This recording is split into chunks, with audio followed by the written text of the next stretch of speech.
particular dogma, but I also recognized what the whole operation was about. And that's what I want to talk about with regard to my backstory, because I want to make it very clear. As I have told my backstory, people are trying to use my story to spin their own narrative. And the narrative goes something like this.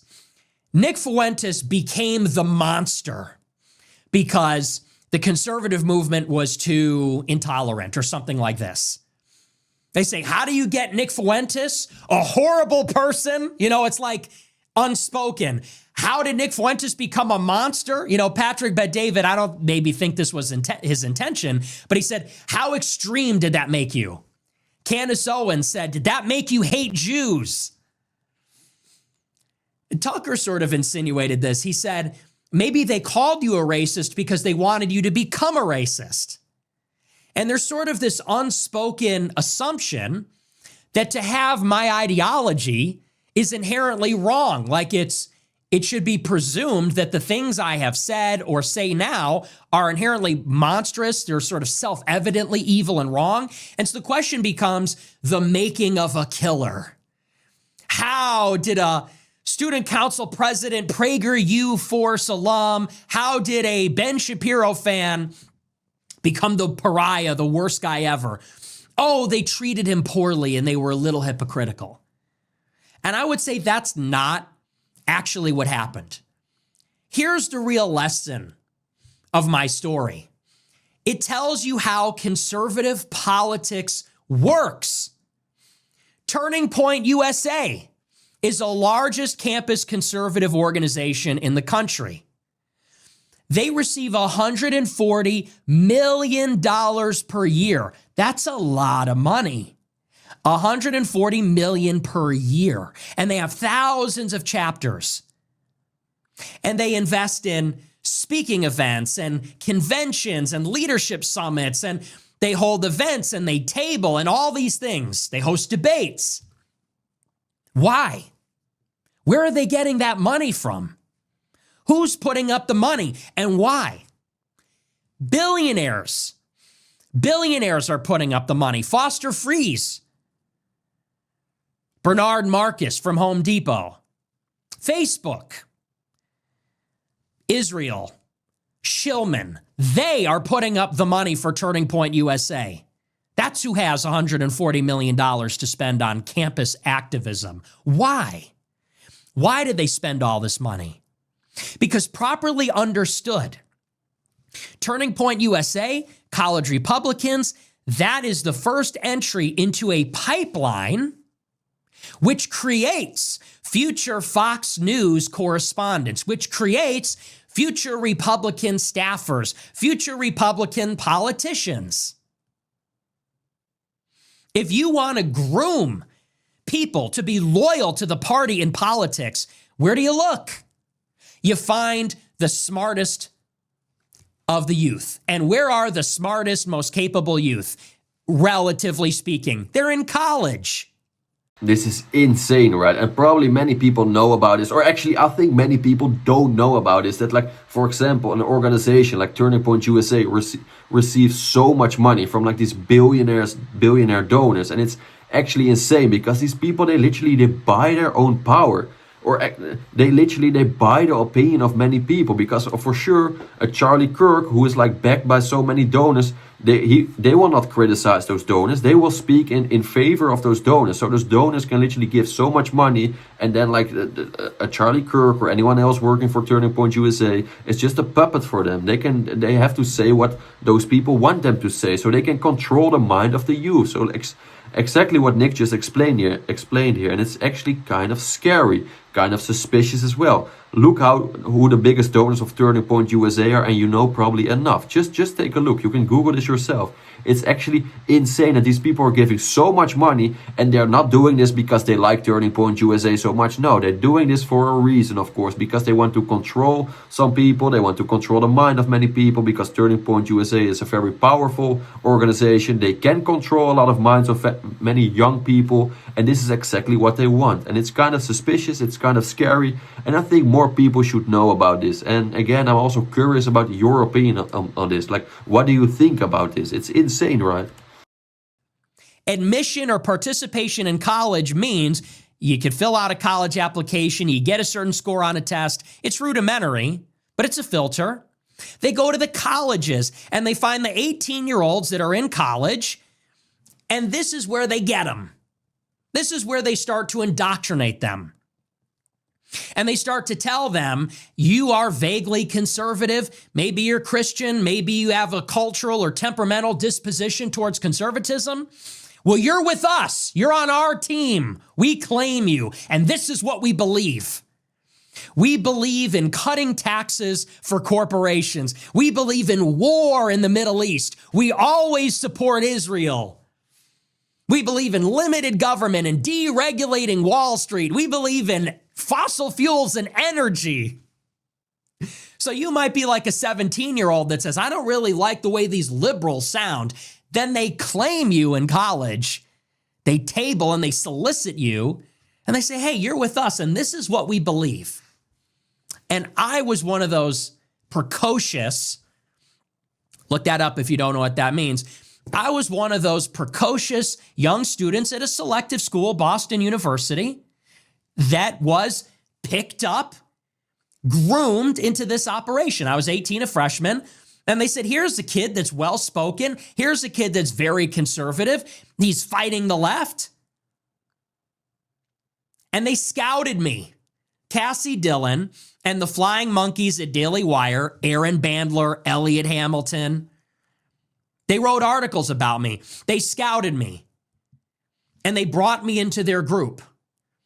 And they said, we want to give you a career. They started to work on me. Cassie Dillon took me to get my eyebrows done. She said, we need to get you media trained. She sent my profile to Ben Shapiro and said, you need to mentor him. He's great, but he's too Trumpy. He supports Trump too much. When I started to criticize Israel, they said, whoa, you can't believe that. You're not allowed to say that or believe that. And when it was clear that even though I was America First, conservative, Republican guy, I wasn't willing to follow the dogma to the letter. And so not only did they cut me off, but they tried to destroy me. Because they said, if you go against the dogma, you are going to threaten everything that we've built. So they said, now the pipeline is closed to you. Normally, this is how it's supposed to go. You're supposed to get scouted by Turning Point or Daily Wire or whatever. You're supposed to get scouted, and then you get your first Fox and Friends appearance. You get on the morning show, and they set you up with the producer, and you go downtown, and they set you up behind the camera. Oh, Mom, I'm going to be on Fox, my first big hit. I'm making it. And you call in with Peter Ducey and Brian Kilmeade, and you have your hands in your lap and you say, hi, I'm a college conservative. And just like Charlie Kirk. That's how Charlie Kirk got started. That's how Cassie Dillon got started. That's how Brylan Hollyhan got started. That's how they all get started. They get a little taste. And then they go into the nonprofit world. They get a job at Daily Caller. They get a job at Leadership Institute. They get a job at a media organ. They get a job on the Hill as a staffer. They get a fellowship. They work at some other think tank, something like that. And this is actually true. Like, of course, like people also know about this, but this is insane, right? Those are like all these controlled opposition jobs. Like all these people, they are just helping each other, constantly helping each other. If you think like us, okay, you're one of us, we will help you, we will give you money, we will give you a job, we will give you a good life. But if you don't think like us, we don't want to have anything to do with you, then you're our biggest enemy. So it's like, all right, be with us, then you're good. And if you're not with us, then you're not good and you're not part of our community. And this is exactly why I like Nick, because Nick didn't fall for this. Nick went his own path. He didn't agree on all these things. He didn't went with all these people, and Nick just says whatever he wants. And this is why I have a lot of respect for Nick, because he doesn't change his opinion for money. Long story short, he doesn't change his opinion for money. Nick will always be himself.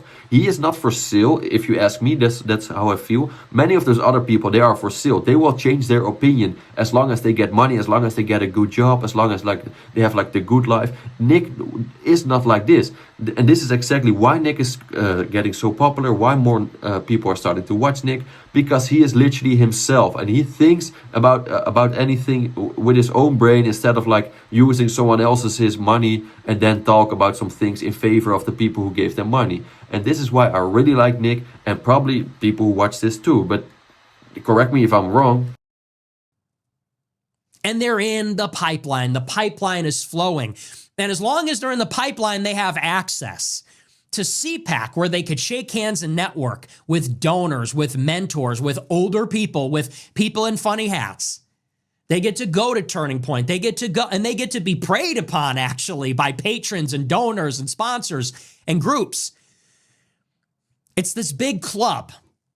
But if you're not on board with the dogma, you're not in. But it wasn't enough that they kicked me out. They recognized my potential. They had to destroy me. So they blacklisted me. They banned me from CPAC. Cabot Phillips, son of Tim Phillips, he was at Americans for Prosperity. He founded it, actually. Cabot was at Campus Reform. Now he's the editor-in-chief at Daily Wire. People like him, Cassie, Hamilton, Bandler, Will Nardi, they all tried to destroy my reputation. They sent clips of mine to Media Matters. It wasn't enough that they disassociate. They wanted to make it so that everyone knew that I was wearing the scarlet letter. They wanted everyone to know, don't hire this guy. He's not in the club. He's not in the pipeline. He's on the blacklist. Why? Because he doesn't support Israel. Now, that didn't make me become anything. I already had those beliefs. I was already reading Pat Buchanan. I was already against immigration. I was already critical of Israel. And by the way, those were all Donald Trump's positions. They didn't make me become anything. They made my reputation something.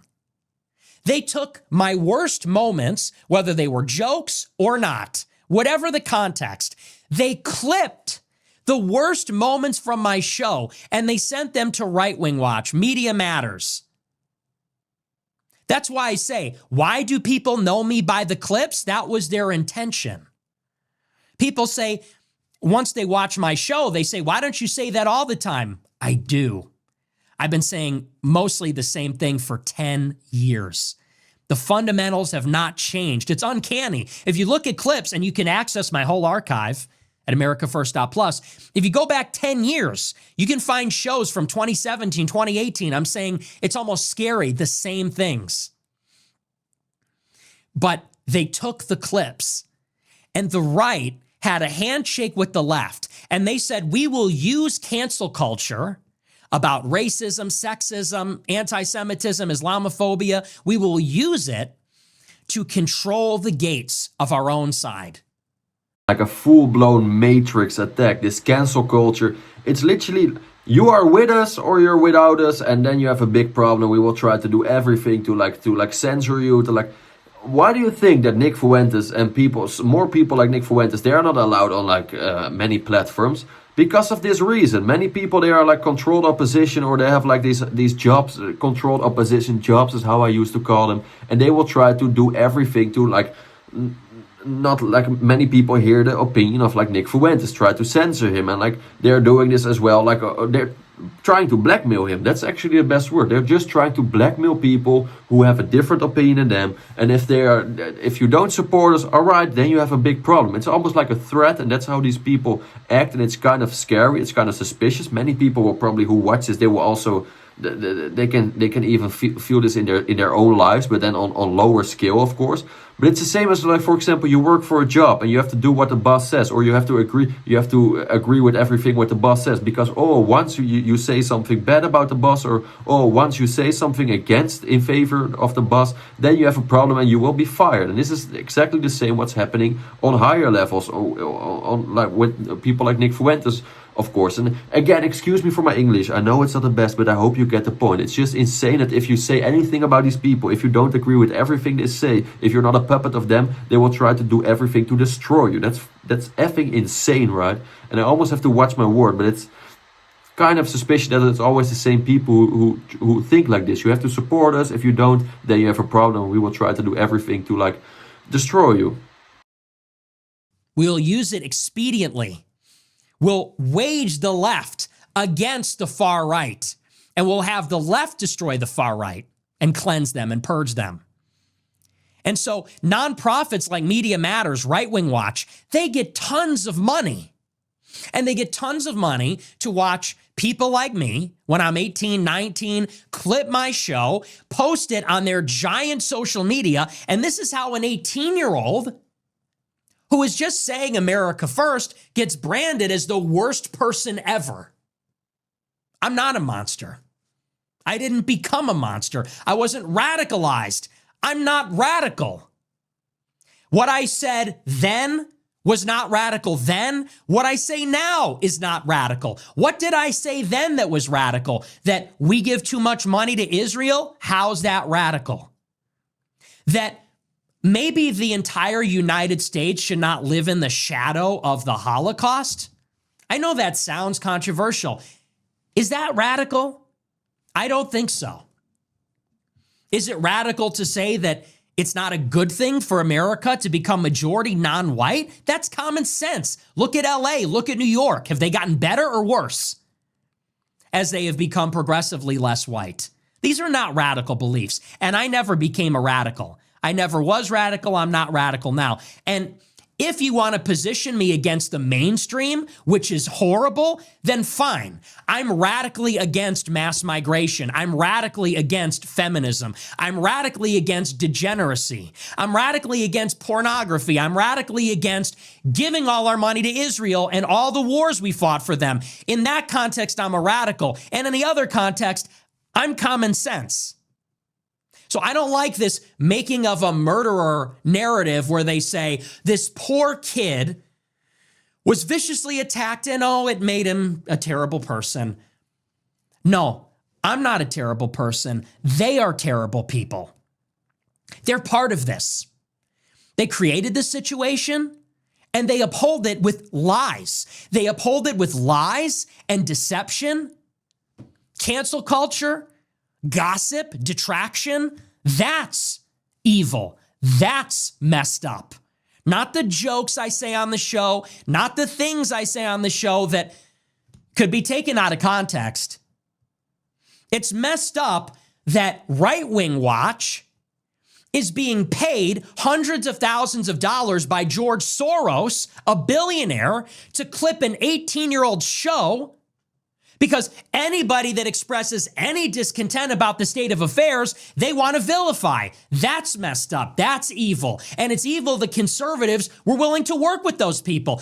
And again, this is exactly the reason why I like Nick. He's like literally speaking some facts about some people, about some groups, what they are doing in our country. And it's like insane. Not many people know about this. He is exposing this and this is very good. I'm very curious about your opinion. Like, do you agree with Nick?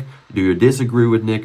Please share your opinion in the comments. I read all comments, very important to say. So please share your opinion. If you like this video, please hit the like button. If you really like this video, consider subscribing. I would really appreciate it. And last but not least, guys, I wish you all the best. Have a wonderful day. And I'll see you in the next one. Ciao.